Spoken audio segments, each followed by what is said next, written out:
Dari Kecamatan Kedurang Ilir, Kabupaten Bengkulu Selatan, Provinsi Bengkulu, Suara Bangga Kencana, suara komunikasi, informasi, edukasi, penyejuk hati bagi keluarga. Hadir menjadi sahabat keluarga Indonesia.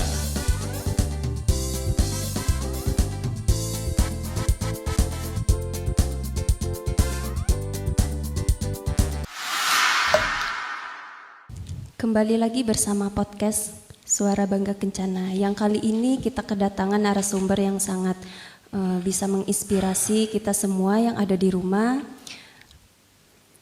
Pertama-tama perkenalkan, saya Heni Oktavia sebagai host, dan kita kedatangan tamu dari PKB Kecamatan Kedurang Ilir yang pastinya dia sangat menginspirasi nih untuk kita semua. Sebelumnya Pak Eri, silakan perkenalkan dirinya terlebih dahulu nih Pak.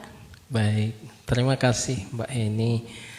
Halo sobat-sobat sekalian, dimanapun Anda berada pada siang hari ini, alhamdulillah ya, kita kembali lagi ke sesi peran ayah ya. Di sini kita mengangkat tema tentang ayah teladan Indonesia. Jadi teman-teman sekalian, mungkin tidak asing lagi ya, saya setiap Senin mengisi acara ini. Ya, perkenalkan, saya nama Erianto, penyuluh keluarga berencana Kecamatan Kedurang Ilir. Mudah-mudahan teman-teman PKB yang lain yang lagi monitor acara ini diharapkan untuk bergabung dan memberi informasi ya, walaupun tidak secara langsung, bisa secara komen atau chat di kolom komentar boleh juga. Iya gitu. betul. Nah, untuk teman-teman yang ada di rumah, kalau misalnya ada yang ingin bertanya terkait materi podcast kita pada siang hari ini, silakan di komen di kolom komentar, nanti kita baca dan kita jawab satu persatu ya Pak ya. Benar banget. Ini Pak, topik kita hari ini sangat menarik nih, topik yang sangat krusial, yaitu peran ayah dalam mencegah stunting. Wah, ini adalah yang baru nih, yang terdengarnya kayak kok bisa ya ayah bisa mencegah stunting nih pada anak. Nah, biasanya kan kalau berbicara soal stunting, pasti kita berpikir oh ibunya nih yang salah, tertujunya kepada ibu nih Pak. Tapi ternyata peran ayah itu juga sangat penting dalam penurunan stunting ini sendiri, bisa mencegah stunting ini juga ya Pak ya. Nah, pertama-tama kita juga harus tahu apa sih sebenarnya stunting itu Pak. Iya, kita mungkin tidak asing lagi ya, karena ini sudah sering dibicarakan, kemudian sering didiskusikan ya. Menjadi program nasional juga ya Pak ya. Menjadi program nasional. Nah, jadi kalau kita berbicara masalah peran ini, saya titik tekannya adalah bagaimana orang tua ya, terkhusus ayah itu mengambil peran untuk pencegahan stunting. Kita pastilah tidak asing lagi dengan definisi ya. Kita semua sudah paham bahwa stunting itu adalah kondisi gagal tumbuh ya. Gagal tumbuh kembang itu diakibatkan oleh kekurangan gizi kronis ya pada usia 1000 hari pertama kehidupan. Nah, jadi mereka tidak diperhatikan secara maksimal sehingga mereka kekurangan gizi, salah asuh, kemudian peran orang tua tidak maksimal. Nah, itulah sebenarnya penyebab dari stunting, terutama di 1000 hari pertama kehidupan. Jadi seperti itu Mbak. Jadi orang tua di sini kita mengangkat tema tentang ayah ya. Nanti bagaimana tanggung jawab di 1000 hari pertama kehidupan ini bukan saja tanggung jawab seorang ibu, akan tetapi ayah juga harus mengambil peran dalam mewujudkan generasi yang berkualitas di 1000 hari pertama kehidupan. Jadi seperti itu. Nah gitu, untuk ayah-ayah yang ada di rumah jangan sampai menyalahkan ibunya nih. Kalau misalnya kok bisa anak kita terjadi stunting pada anak kita, kan saya sudah kasih uang buat beli makan. Nah Pak, terkadang nih Pak, saya dengar ada beberapa kasus nih. Anak stunting ini katanya terjadi karena pola asuh ibu yang kurang baik. Nah, yang dipertanyakan pola asuh ayahnya bagaimana nih untuk mencegah stunting ini tadi Pak? Ya, sebenarnya yang bertanggung jawab itu adalah dua belah pihak. Ada peran ayah dan ada peran ibu. Tidak mesti harus seluruhnya itu dibebankan kepada seorang ibu. Kenapa demikian? Karena peran ayah itu di saat ibu itu hamil ya, terutama di 1000 hari pertama kehidupan, mulai dari 0 bulan ya, sampai dia 9 bulan, itu ayah mengambil posisi peran penting. Pertama adalah memastikan bahwa seorang ayah juga terlibat dalam memikirkan nutrisi anak yang ada di dalam kandungan. Artinya apa? Seorang ayah itu harus menjalankan fungsi ekonomi di dalam keluarga. Artinya apa? Support makanan, support gizi, kemudian support misalnya nutrisi. Itu semua kan harus dipastikan sudah terpenuhi ya. Bagaimana seorang ibu dia ketika hamil harus memikirkan semua. Maka di sini seorang ayah itu harus tampil ya dalam mengupayakan hal-hal tersebut di atas. Jadi seperti itu, Mbak Heni. Nah gitu, jadi peran ayah itu juga sangat penting dalam pencegahan dan penurunan stunting ini tadi ya Pak ya. Tapi kata ayahnya nih, berarti saya double job dong. Kok saya cari uang juga, terus saya juga harus menjaga anak ini biar nggak terjadi stunting. Nah itu bagaimana nih Pak? Tanggapannya? Ya tidak ada istilahnya double job karena kita memang dilahirkan untuk apa ya? Untuk membangun keluarga itu multi job ya. Multi job. Ya, itu memang kalau double tuh sedikit baru ya, kita memang multi gitu kan. Jadi semua peran yang kita ambil demi melahirkan generasi yang baik itu tidak bisa dikotak-kotakkan, bahwa yang bertanggung jawab terhadap nutrisi anak, pengasuhan anak, kemudian untuk menjaga kesehatan janin itu bukan saja tanggung jawab seorang ibu. Nah misalnya kan janin saja ya Mbak Heni ya. Kalau janin itu kan harus diberi apa ya, rangsangan dalam bahasa apa, bahasa medisnya biasanya disebut apa? Biasanya harus stimulasi ya, stimulasi yang positif ya. Betul, Pak. Jadi gini. Untuk seorang ibu itu bisa menstimulasi anaknya agar selalu apa ya, sugesti positif, itu kan harus didukung juga oleh pasangannya, seorang suami. Betul. Bagaimana mungkin seorang istri bisa mempunyai sugesti positif ketika misalnya suaminya jarang di rumah atau tidak bisa berkomunikasi dengan baik atau tidak peduli atau marah-marah misalnya kan, atau emosional terus, maka pasti akan berpengaruh terhadap tumbuh kembang janin yang ada di dalam perut ibu. Kenapa? Makanya apa, sugesti positif itu sangat terpenting ya untuk bagaimana membentuk nanti perkembangan otak anak. Jadi seperti itu. Jangankan sugesti ya, ketika anak itu di dalam kandungan, dia di lingkungan yang berisik, itu juga sangat akan berpengaruh ya terhadap tumbuh kembang otak anak. Jadi banyak hal, banyak faktor yang menentukan akan menjadi apa anak.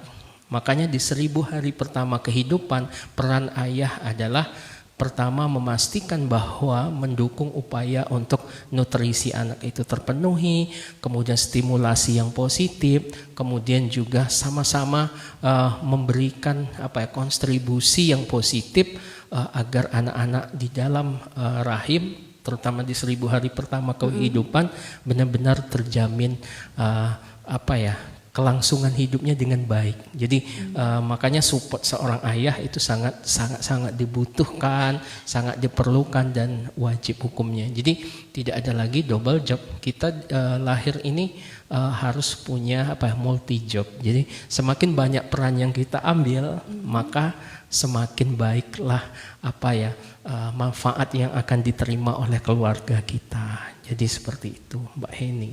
Nah gitu ya, teman-teman, ternyata bapak-bapak itu harus yang multi job, bukan yang double job. Jangan banyak ngeluh nih.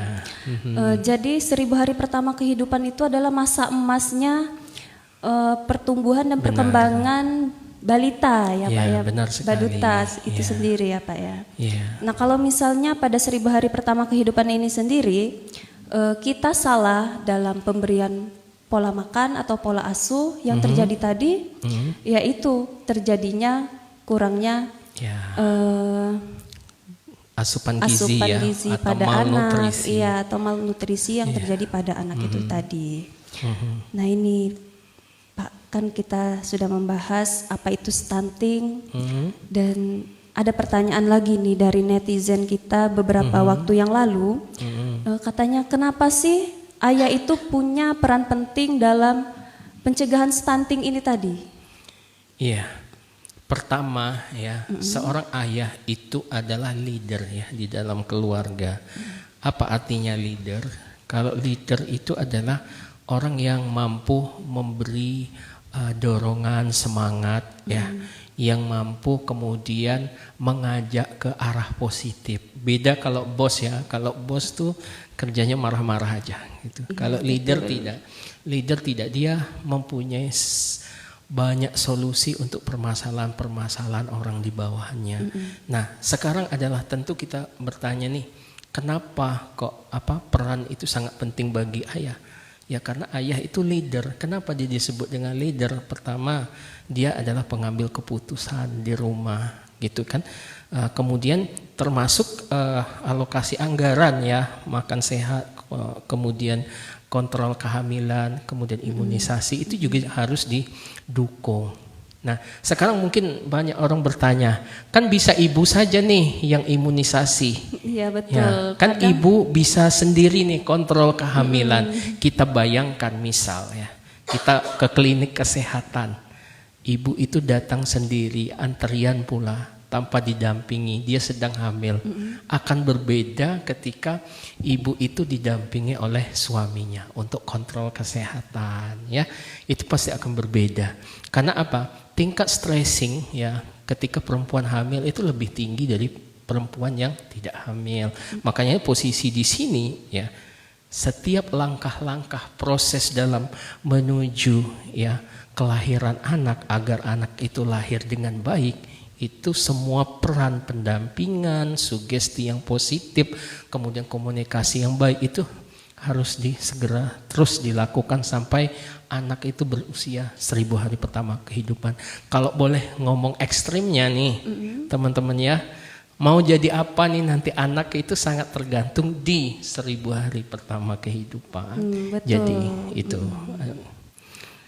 Ini Pak, tadi kan Bapak menyinggung sedikit tentang anggaran nih, alokasi anggaran. Ya.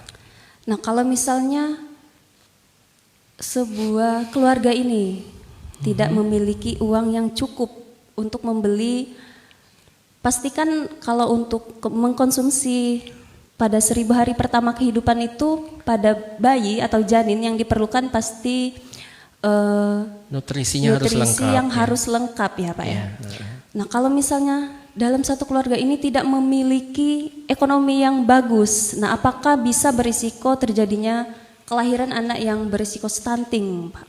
Iya, makanya ada keluarga yang rentan ya, yang lebih besar risiko dibanding keluarga biasa. Salah satunya adalah faktor ekonomi. Ya, bagaimana mungkin di dalam keluarga itu ingin memberi nutrisi yang lengkap sementara makan sehari-hari aja susah.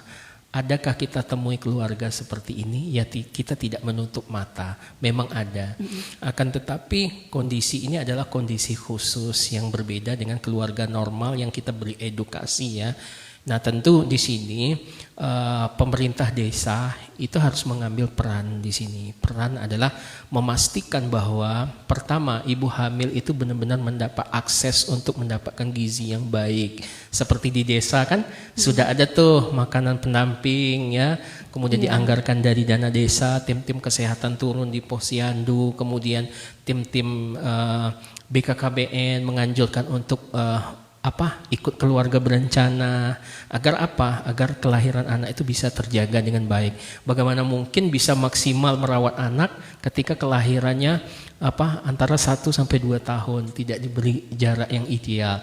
Nah, terkhusus yang keluarga yang tidak mampu tentu kita pengennya ya semua lintas sektor yang terkait itu mengambil peran, ya tidak saja ayahnya, karena ayahnya juga dalam posisi ekonomi yang lemah. Nah di sini tentu ini menjadi tugas kita semua di lintas sektor untuk benar-benar memberikan pendampingan yang kemudian apalagi keluarga itu dalam posisi hamil atau posisi balita yang masih di bawah 1000 hari pertama kehidupan. Nah ini tentu terlepas dari keluarga yang normal, yang kesehariannya nutrisinya bisa terpenuhi. Nah terkadang kita bukan saja berbicara masalah kemampuan beli, tidak juga. Banyak orang kaya yang anak-anaknya malnutrisi sebagai contoh. Ya, orang-orang kaya biasanya kan maunya praktis tuh. Yeah. Mereka cukup beli saja. Kita tidak tahu kandungan makanan kemasan itu pengawetnya berapa persen. Kemudian ada unsur-unsur lain, zat lain berapa persen. Inilah yang terkadang malnutrisi ini terjadi memang ya pada keluarga-keluarga yang mampu. Dia punya kemampuan tapi tidak punya pengetahuan tentang gizi yang seimbang, tentang nutrisi ya. Dia tidak punya itu. Nah, di sini baru peran edukasi itu sangat penting untuk menyadarkan mereka, untuk memberi pengetahuan mereka bahwa apa-apa saja sih yang dibutuhkan oleh anak ya dalam 1000 hari pertama kehidupan, dan juga untuk menopang itu semua apa yang harus diperhatikan untuk ibunya ya. Karena di masa ini adalah masa yang sangat krusial, gitu. Masa yang esensi, sangat urgent. Makanya tidak berlebihan orang menyebutnya masa emas di 1000 hari pertama kehidupan yang menentukan akan menjadi apa anak ke depannya. Jadi seperti itu Mbak Heni.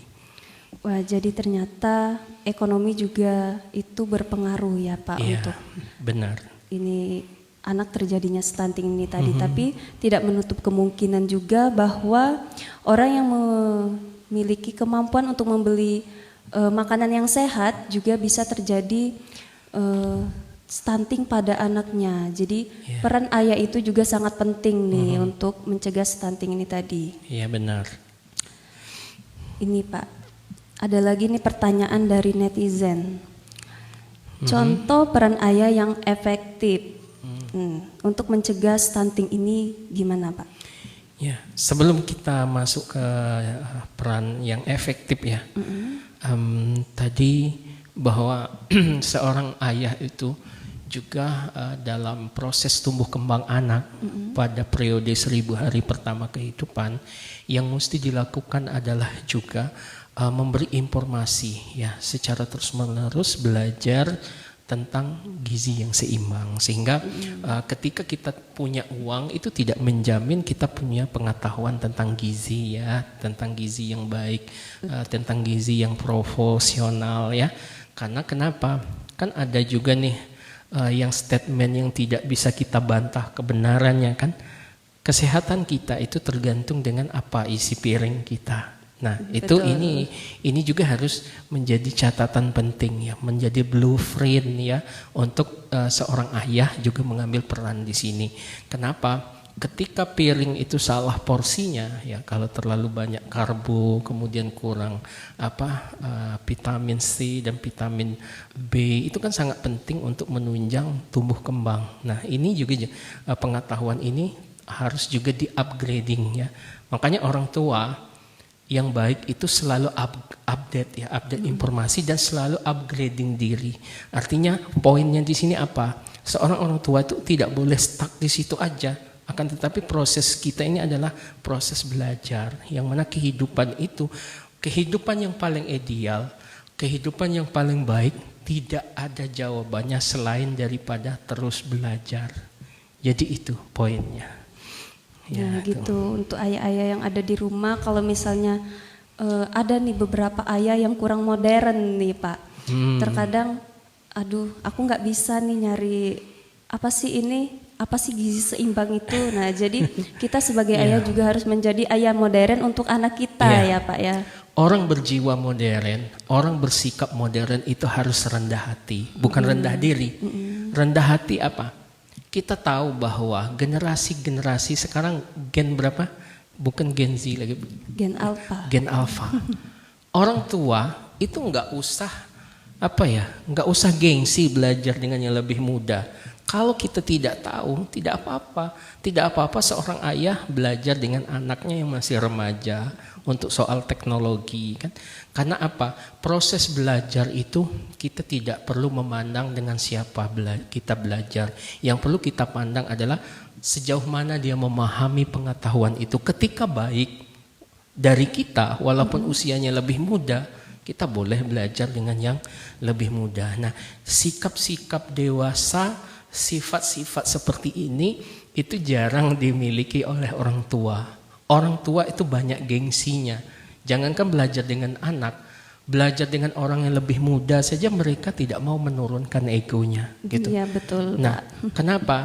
Yang terpenting di dalam kehidupan ini adalah sejauh mana kita bisa menurunkan ego kita untuk sebuah keutuhan. Nah, terkadang kita memang manusia biasa, terkadang ada trouble, itu hal biasa. Ujian di dalam sebuah perjalanan.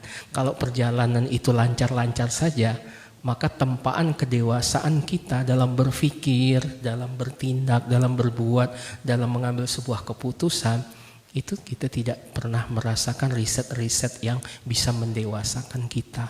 Nah, di sini poin pentingnya. Jadi seperti itu, Mbak Heni. Coba sapa-sapa dulu ya penonton kita. Iya, kita sapa-sapa dulu nih penonton kita. Kayaknya udah banyak banget yang nonton. Iya, ya mereka terus menggali informasi ya, gitu. Ya. Wah, ada 4.000 orang nih Pak yang nonton. Iya. Ini ada dari siapa ini?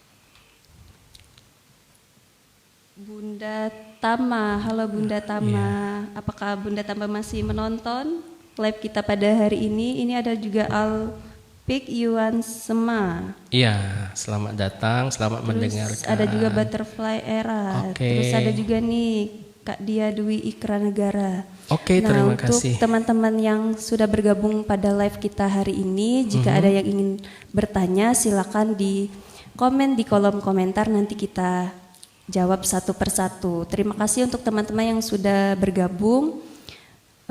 Lanjut lagi nih Pak, ke pertanyaan yang tadi. Ya, oke, baik. Tadi peran ayah yang efektif ya? Iya, dalam pencegahan stunting ini.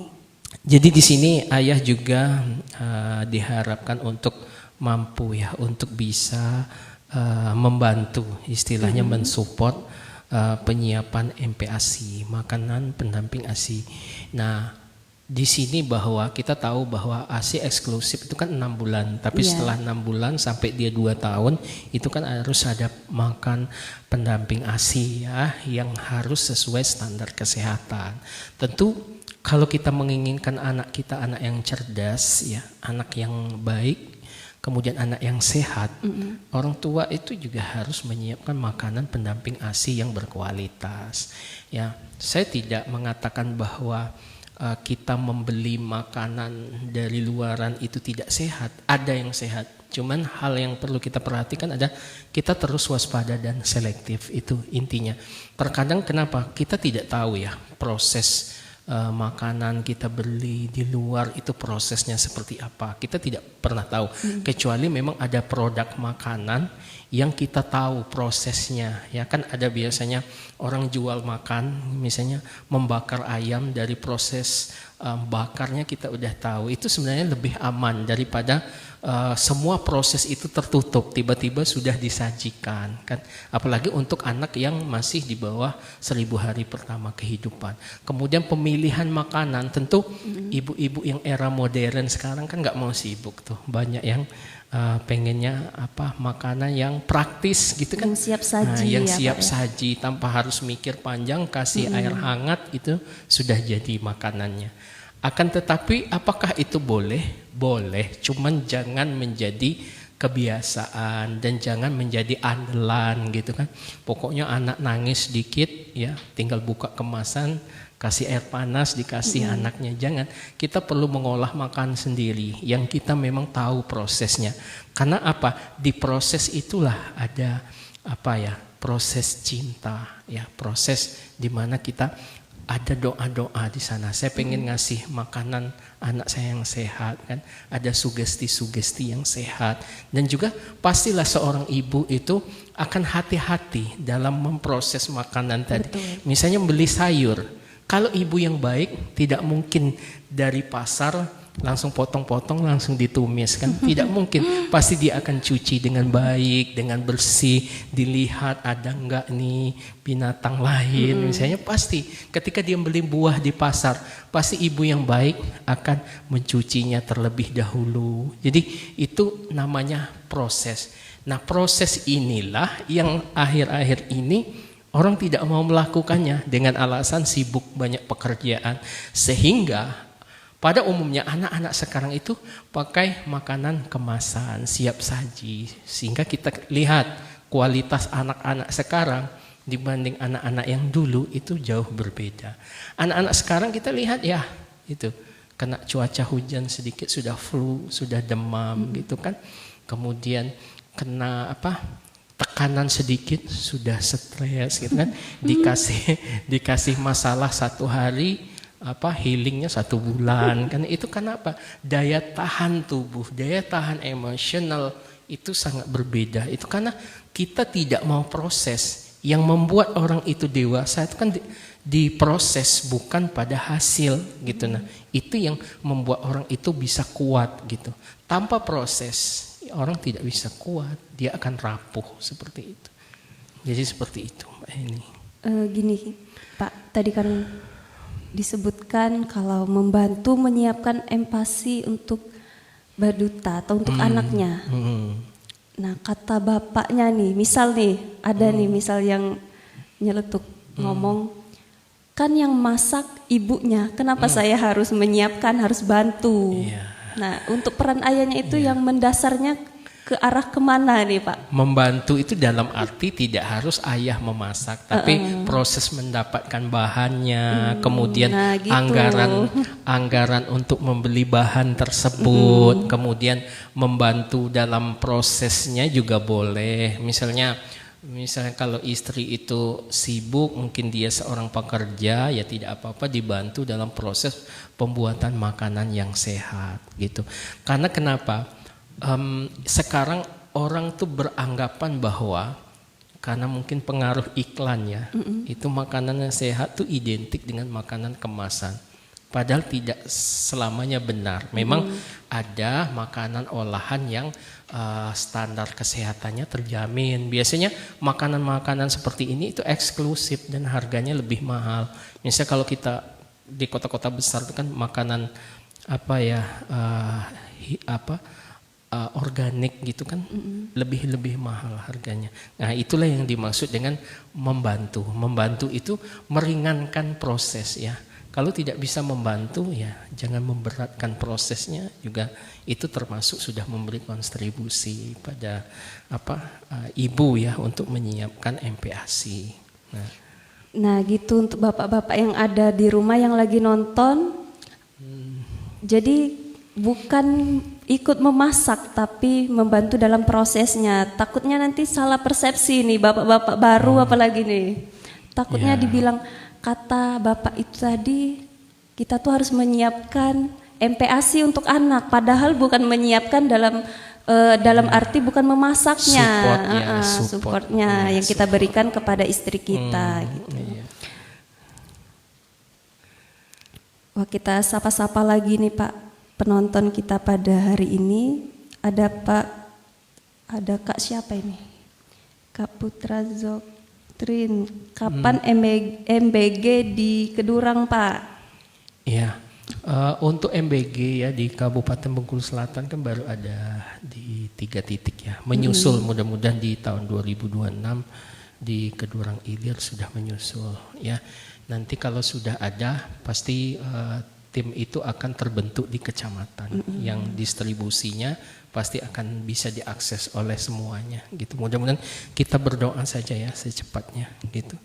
Karena itu programnya Badan Gizi Nasional ya gitu.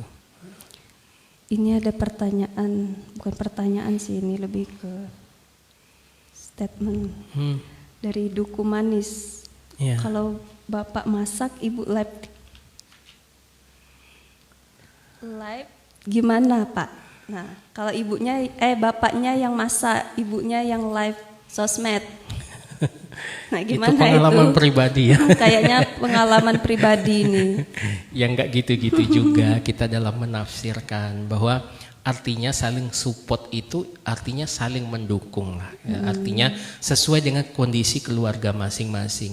Kalau dia bisa supportingnya dalam manajemen mengatur juga boleh. Tidak harus selalu misalnya kita membantu itu ya adalah proses di mana kita mensupport ya, menguatkan seperti itu. Membantu bukan arti kita mengambil alih. Ini yang sering salah artikan. Nah, itu artinya bukan seorang suami itu mengambil alih pekerjaan istri. No, bukan itu definisinya. Ini adalah saling support. Karena kenapa? Banyak orang yang keluarganya itu tidak utuh tuh karena saling banyak tuntutan, tidak saling support. Nah, yang paling penting di dalam keluarga itu adalah saling supportnya gitu.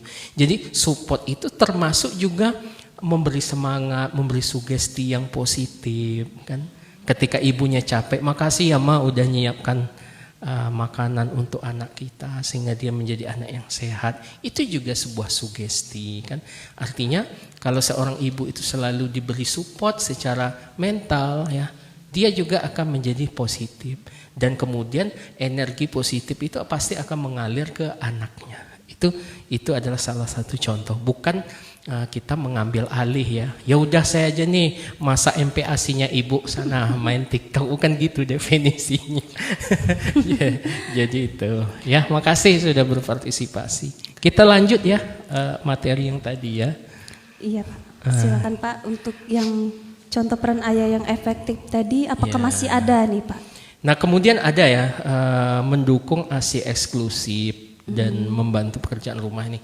Ini maksudnya adalah mendukung ASI eksklusifnya artinya apa? Memberi motivasi semangat agar ibu dari bayinya itu terus bisa memberikan ASI eksklusif ya.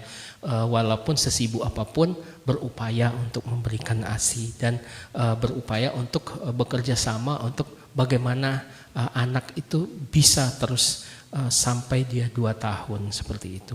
Kemudian mencari informasi tentang gizi ya.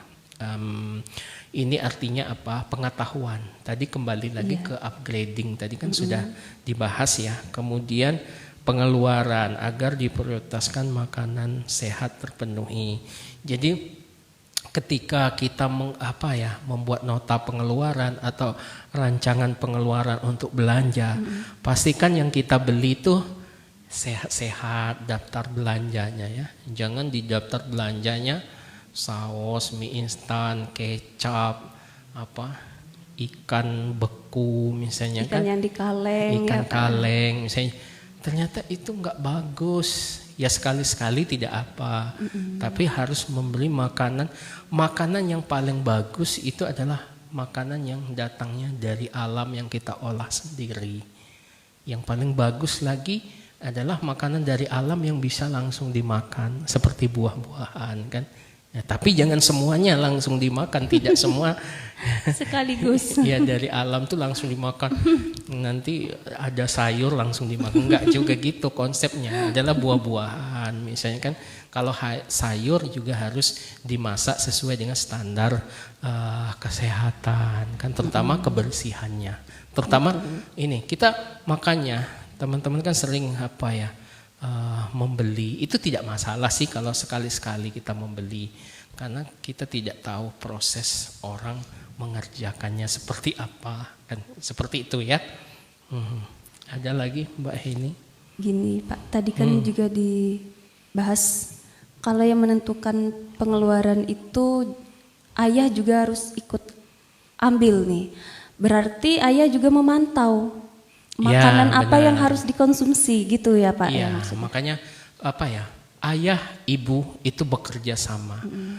Misal di dalam keluarga tuh kita ini punya anak yang di bawah 2 tahun ya, tapi kok makanannya minyak terus, lemak terus, kemudian makanan kemasan terus, kecap terus, saus terus, ya apapun mau disaus, goreng ikan kasih saus, kasih kecap setiap hari. Maka itu menu itu harus dirubah ya, kita olah makanan yang tidak selalu harus dicampur dengan bahan kemasan. Kita buat sendiri. Ya kalau kita butuh pemanis ya dari gula kan.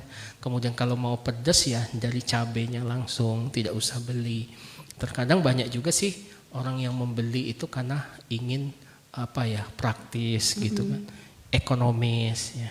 Kenapa dibilang praktis ekonomis? Misalnya harga cabai itu kan fluktuatif ya. Kadang 100.000. Untuk menghindari hal yang mahal kan cabai yang paling stabil itu kan cabai yang ada di minimarket ya. Yang sudah kemasan itu harganya stabil. Tapi kita tidak tahu proses pengolahannya seperti apa, berapa bahan pengawetnya. Kemudian berapa zat-zat yang tidak diperlukan tubuh masuk di situ. Belum lagi kemasannya bisa aman atau tidak bagi tubuh kan. Nah, banyak juga orang terkadang tidak memikirkan itu. Misalnya saya contoh kecil. Lontong misalnya. Lontong itu kan sehat, makanan sehat. Tapi apakah prosesnya sehat? Belum tentu. Kita merebus plastik itu bisa mengeluarkan zat yang berbahaya. Ya, kecuali betul. Lontong itu kan bisa kita pilih. Maka yang paling aman itu adalah dibungkus dengan daun misalnya. Ini adalah salah satu contoh ya keputusan bahwa hal yang sama saja ada yang sehat, ada yang tidak. Ini kan terus upgrade diri. Orang tua harus wajib meningkatkan pengetahuannya. Baik itu ayah, baik itu ibu. Bukan saja ayah saja mentang-mentang ini peran ayah, pokoknya ayah terus upgrading diri. Ibunya nggak upgrading diri juga nggak boleh gitu ya. Jadi jangan sampai ibu cerdas, ayah juga cerdas. Jangan timpang, karena kita harus seimbang. Karena untuk merespon sesuatu, frekuensinya itu harus sama. Kalau kita merespon dengan frekuensi berbeda, biasanya tidak akan nyambung. Jadi seperti itu. Ya. Nah, untuk ayah dan ibu yang ada di rumah, jadi kita itu harus saling melengkapi. Kalau misalnya ayah mencari uang, ibu membeli bahan-bahan makanan yang bergizi seimbang. Benar. Gitu ya Pak ya. Nah, ini Pak, ada lagi nih pertanyaan. Tips sederhana yang bisa dilakukan ayah sehari-hari untuk seorang ayah nih gimana? Ya, ini untuk seorang ayah juga seorang ibu ya, kolaborasi sama-sama, bukan saja untuk ayahnya, tapi bersama-sama ya, bersama-sama dalam mencapai sebuah keluarga yang bahagia dan sejahtera. Nah, yang harus dilakukan oleh orang tua diantaranya adalah terutama ayah ya, luangkan waktu untuk anak dan istri, itu pastilah kan, bahwa makanya tadi saya katakan bahwa kolaborasi secara bersama-sama untuk memberikan sebuah proses pendidikan ya kepada anak-anak, hadir. Misalnya yang terpenting tuh hadir. Kita itu akan dianggap, kita tuh akan diperhitungkan apabila kita hadir. Hadir dalam hal apa saja. Itu adalah salah satu keyword ya, password kebahagiaan tuh ya, pasangan tuh harus hadir. Ya, hadir dalam saat apa saja. Senang, susah itu harus hadir gitu. Dalam mendidik anak harus hadir. Dalam kemudian memberi sugesti kepada anak juga harus sama-sama hadir. Jadi itu, hadir dalam arti kata bahwa tidak saja fisik akan tetapi hadir secara emosional, secara mental, secara komunikasi gitu. Kadang hal-hal kecil itu bisa pengaruhnya besar ketika dilakukan berulang-ulang. Sebagai contoh, sugesti dan kalimat positif itu kalau setiap hari didengungkan, itu akan menjadi sesuatu yang besar. Walaupun orang banyak meremehkan hal-hal yang kecil kan, misalnya perhatian misalnya kan. Kemudian mengajak anak berbicara. Oke, hal kecil, hal biasa. Tetapi misal kalau kita menganggap hal ini kecil ya, buat apa ngomong sama anak, paling berapa kalimat. Kalau misalnya kalimat positif itu dalam satu hari kita ucapkan 2 untuk anak kita, berarti 1 tahun itu kita mengucapkan 700-an kalimat positif. Nah, hal yang akan membekas adalah hal yang dilakukan secara berulang-ulang, walaupun sederhana. Terkadang kita berpikir pengen membuat seorang tuh bahagia, pasangan bahagia tuh, kita selalu berpikirnya besar. Nggak usah. Banyak orang yang mengabaikan hal yang kecil. Akhirnya akumulasi dari semua itu, ya kalau diabaikan, maka dia suatu saat akan meledak. Makanya sering terjadi tidak harmonis, bahkan berujung pada perpecahan, pertikaian gitu ya. Kemudian juga dukung istri selama kehamilan. Nah, dukungan ini ya bisa berupa sugesti ya. Bisa berupa pendampingan, bisa berupa hadir dalam memberikan apapun itu untuk mensupport agar anaknya lahir dengan baik. Apa saja yang penting support itu membahagiakan walaupun kecil. Kita tidak usah memimpi besar-besar. Hari ini kita tidak bisa melakukan misalnya memberikan hal yang mahal, cukup hal yang murah. Ketika hal murah itu dilakukan berulang-berulang, maka dia akan menjadi satu hal yang mahal. Nah, itu konsepnya.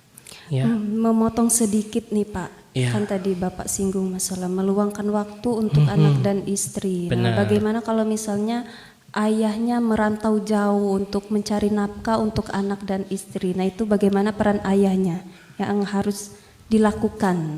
Ayahnya bisa hadir kok melalui dunia teknologi informasi. Sekarang kan bisa memanfaatkan plafon digital ya.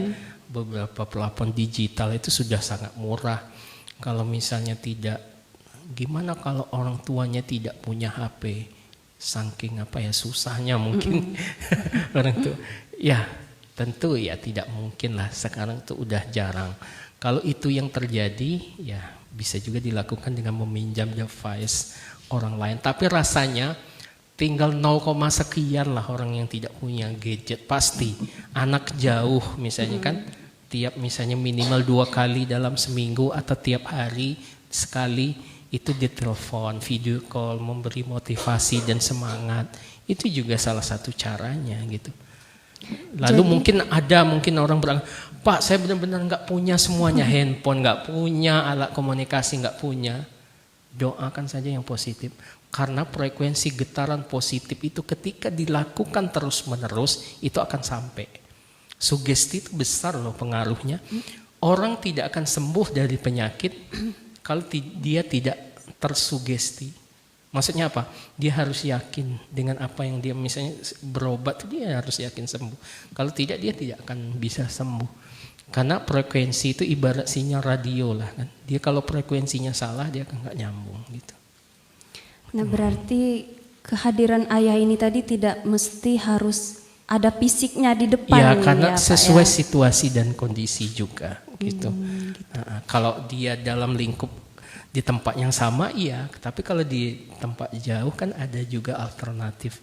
Makanya saya tidak berlebihan mengatakan quotes ini nih sangat penting nih. Ya, 1000 jalan ketika kita mau dan 1.000.000 alasan ketika tidak mau. Itu adalah prinsip yang paling hebat. Tidak ada lagi kehebatan prinsip apapun selain itu. Jadi seperti itu. Kalau ini tadi kan berbicara ayahnya pergi mencari nafkah. Nah, bagaimana kalau misalnya si anak ini tadi minta maaf sebelumnya ayahnya sudah meninggal nih Pak. Nah, itu bagaimana sih peran ayahnya? Iya, ini kalau konteksnya mungkin sudah berbeda ya, berbeda. Memang ada beberapa di antara kita yang nasibnya kurang seberuntung kita, ya, jadi keluarganya tidak utuh, ayahnya meninggal atau kasus perceraian kan, tentu ini hal yang tidak mudah ya. Tidak mudah berarti bukan tidak ada solusi, masih ada solusi. Solusinya adalah bahwa ibu memang harus mempunyai peran yang lebih berat lagi dibanding ibu biasanya. Ya, artinya apa? Peran ayah ya diambil oleh ibu. Artinya bahwa terkadang ibu harus juga tegas ya. harus juga punya maskulinitas untuk agar anaknya tidak lembek. Kalau anaknya selalu dididik dengan kelembutan, ya takutnya nanti anaknya tidak bisa tegas ya dengan situasi yang ada. Karena nggak ada Ya. sosok si peran Iya. ayah ini tadi ya Pak ya. Orang banyak mendefinisikan tegas itu marah. Tidak. Tidak marah. Tetapi prinsip yang membuat itu tegas gitu. Ada sebuah komitmen yang harus dipenuhi ya oleh anak, apalagi anak itu kan jauh dari orang tua gitu. Nah, apalagi anak itu orang tuanya mohon maaf sudah tiada. Artinya seorang ibu juga harus merekom untuk bergaul dengan sosok ayah, tidak ayah tapi sosoknya gitu. Bisa paman, bisa keluarga laki-laki terdekat ibu atau dari keluarga lelaki terdekat ayah. Itu salah satu upaya yang bisa dilakukan ya oleh seorang ibu dan keluarga terdekat seperti itu. Wah, ini ada lagi nih yang bergabung di live kita. Ada Kak Irentia. Halo Kak Irentia. Terus ada lagi ada Dwi. Nah, halo Kak Dwi. Terima kasih untuk teman-teman yang sudah menonton live kita pada hari ini. Jika ingin bertanya silakan dikirim di kolom komentar.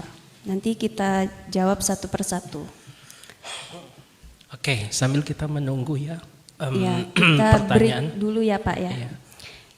Baiklah, kembali lagi bersama podcast Suara Bangga Kencana. Ini kita sudah ada pertanyaan nih dari Kak Haramir 0YN. Pertanyaannya, gimana mensosialisasikan Gati kepada siswa Pak biar mudah mereka pahami? Nah, gimana tuh Pak? Ini sasarannya siswa ya, bukan masyarakat ya. Siswa. Siswa apa dulu nih? Siswa SMP, SMA yang tentunya sudah remaja ya. Iya, yang sudah Jadi remaja. sasaran kita adalah calon ayah ya. Tentu ini harus diberikan ya ketika di sekolah tuh kan ada yang program kita, kegiatan kita yang biasanya kita lakukan PIK remaja ya atau genre.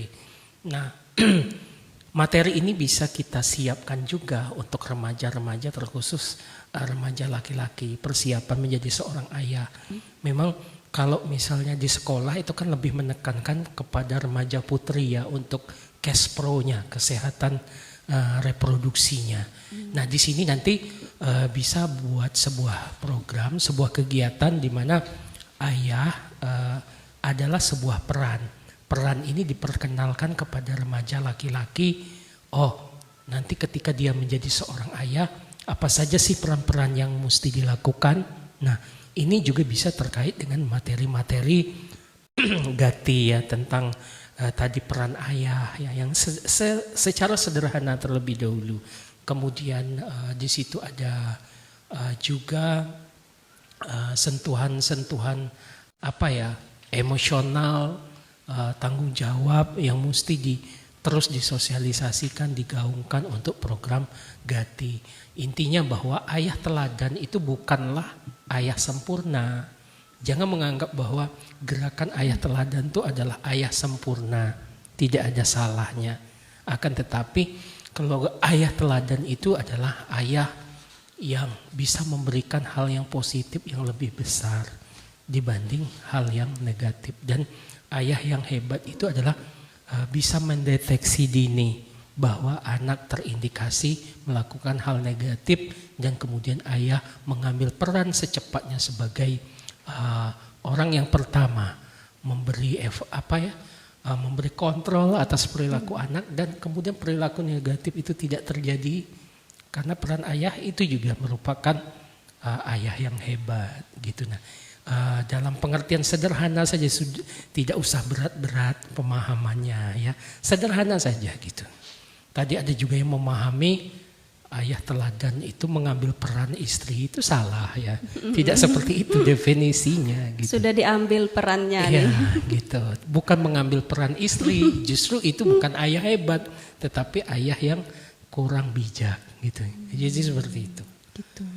Berarti kalau misalnya ayah diambil perannya oleh ibu, berarti ibu diambil perannya oleh ayah gitu ya Pak ya? Iya, sebenarnya kita tidak boleh mengambil perannya, tetapi membantu dalam menyukseskan peran itu adalah apa poinnya tuh. Iya, Gitu. jadi jangan salah persepsi nih untuk teman-teman yang lagi nonton live kita pada siang sore hari ini. Nah Pak, pertanyaan terakhir nih. Pesan dan kesan untuk calon-calon ayah yang ada di rumah. Iya. Jadi teman-teman,